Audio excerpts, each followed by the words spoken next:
ایک دن میں نے اپنے ابو کو بتا دیا کہ میں ایک لڑکے سے محبت کرتی ہوں اور اسی سے شادی کرنا چاہتی ہوں۔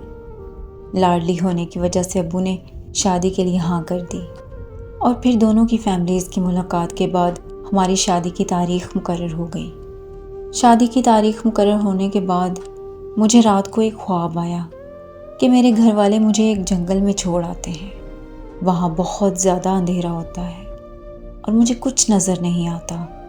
پھر اچانک مجھے کسی کے قدموں کی آہٹ سنائی دیتی ہے اور کچھ ہی دیر میں میرے سامنے ایک بہت خوبصورت لڑکی آ جاتی ہے۔ اس کے لمبے سیاہ بال ہوتے ہیں اور سفید لباس پہنا ہوتا ہے۔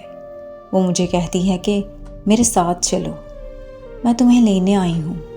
میں اس سے کہتی ہوں کہ میں آپ کے ساتھ نہیں جانا چاہتی، میرے گھر والے تھوڑی ہی دیر میں مجھے واپس لینے آ رہے ہیں۔ میری یہ بات سن کر وہ خوبصورت لڑکی غصے میں آ جاتی ہے اور میرے دیکھتے ہی دیکھتے وہ ایک بدصورت چڑیل بن جاتی ہے۔ میں خوف زدہ ہو کر وہاں سے بھاگتی ہوں، لیکن جس طرف بھی جاتی ہوں وہ میرے سامنے آ جاتی ہے۔ بھاگتے ہوئے میرا پاؤں پھسلتا ہے اور میں گر جاتی ہوں۔ میرے گرتے ہی وہ میرے اوپر بیٹھ جاتی ہے اور اپنے ناخنوں سے میرے جسم کو نوچنا شروع کر دیتی ہے۔ مجھے اتنی تکلیف ہوتی ہے کہ میں چیخیں مار مار کر رونے لگتی ہوں۔ پھر جیسے ہی وہ رسی سے میرا گلا دبانے لگتی ہے تو میں نیند سے جاگ جاتی ہوں۔ میں پسینے میں بھیگی ہوئی ڈر کے مارے کانپنے لگتی ہوں۔ پھر میں اٹھ کر لائٹ آن کرتی ہوں تو دیکھ کر حیران رہ جاتی ہوں کہ میرے جسم پر ناخنوں کے بہت سارے نشان ہوتے ہیں۔ میں ڈر کر زور زور سے چیخنے لگتی ہوں۔ امی ابو میرے کمرے میں آتے ہیں تو میں انہیں ساری بات بتاتی ہوں۔ وہ صبح ہونے پر مجھے ایک بابا جی کے پاس لے جاتے ہیں۔ بابا جی بتاتے ہیں کہ تم پر کالے جادو کا وار ہے۔ وہ مجھے پانی دم کر کے دیتے ہیں اور ہم گھر واپس آ جاتے ہیں۔ گھر آ کر میں اپنے کمرے میں جاتی ہوں تو کمرے کی دیواریں خون سے بھری ہوئی ہوتی ہیں اور پھر مجھ پر جادو کے اثرات دن بدن بڑھنے لگتے ہیں۔ میں کھانا پینا چھوڑ کر بیمار رہنے لگتی ہوں۔